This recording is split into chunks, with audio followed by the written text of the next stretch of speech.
ये 11th question है, what is composition and create a pipe. Composition क्या होता है कि बहुत सारे मल्टीपल स्मॉल फंक्शन को लेकर उनको मर्ज कर कर हम एक बिग फंक्शन बनाएं जिसमें एक इनपुट जाए, एक से ज़्यादा जाए और वो कुछ आउटपुट रिटर्न करे। ये कंपोजिशन एक फैंसी वर्ड की तरह है कि ओवरऑल इसका मीनिंग यही हुआ कि बस ये स्मॉल फंक्शन को लेता है और एक बिग फंक्शन रिटर्न करता है। तो इसमें क्या है, हमें एक पाइप फंक्शन जो है वो इम्प्लीमेंट करना है जो कि मल्टीपल फंक्शंस लेगा। जैसे यहाँ पे एग्जांपल दे रखा है टाइम प्लस सबट्रैक्ट डिवाइड। और ये पाइप फंक्शन क्या करेगा, ये पाइप फंक्शन एक एरे लेगा मल्टीपल फंक्शंस का और फिर ये उसके बाद रिटर्न करेगा। यहाँ से एक फंक्शन रिटर्न होगा। जैसे अगर कॉन्स्ट फंक्शन मैं लिखूँ तो यहाँ से एक फंक्शन रिटर्न होगा और इस फंक्शन में अगर हम कोई वैल्यू पास करें, इनिशियल वैल्यू जो भी, जैसे एग्जांपल के लिए मैं 5 पास करूं तो 5 क्या होगा, यहाँ पे 5 जाएगा तो 5 पहले फंक्शन में आउटपुट रिटर्न करेगा और जो भी इसका आउटपुट होगा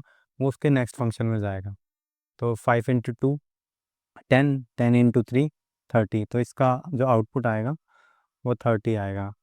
आई होप समझ में आएगा कि क्या हो रहा है इस फंक्शन में।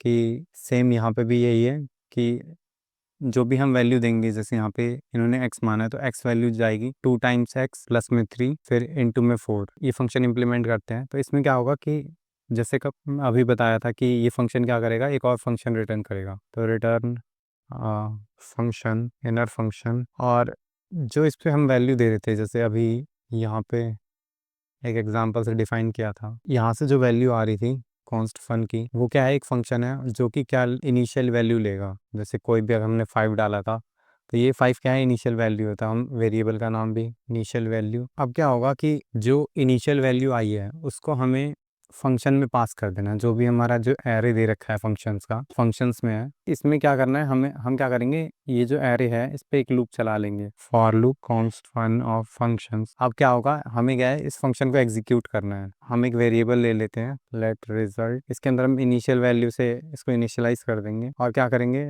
रिजल्ट में हम ये फंक्शन को एग्जीक्यूट कर देंगे रिजल्ट सेंड करके। अब क्या होगा, जो भी इसका आउटपुट आएगा उसको हम रिजल्ट में स्टोर करा लेंगे और जब हमारे नेक्स्ट इटरेशन होगी उसके अंदर हमारा जो पहला आउटपुट है वो चला जाएगा। एग्जांपल के लिए अगर 5 हमने इनिशियल में सेंड किया था, इनिशियल वैल्यू 5, तो रिज़ल्ट की वैल्यू 5 हो गई और पहले जब लूप चलेगा यानी टाइम्स 2 चलेगा तो यहाँ पे 5 चले जाएगा। 5 जाने के बाद यहाँ से 5 इंटू 2 यानी 10 रिटर्न होगा, फिर उसके बाद प्लस 3 होएगा, फिर दोबारा जो आउटपुट आएगा वो इसके अंदर चला जाएगा। ऐसे करके ये लूप चलता रहेगा और सारे फंक्शन एग्जीक्यूट हो जाएंगे। फिर उसके बाद जैसे ये लूप ख़त्म होगा तो हम क्या करेंगे, यहाँ से अपना रिज़ल्ट रिटर्न कर देंगे। इसको सबमिट करते हैं।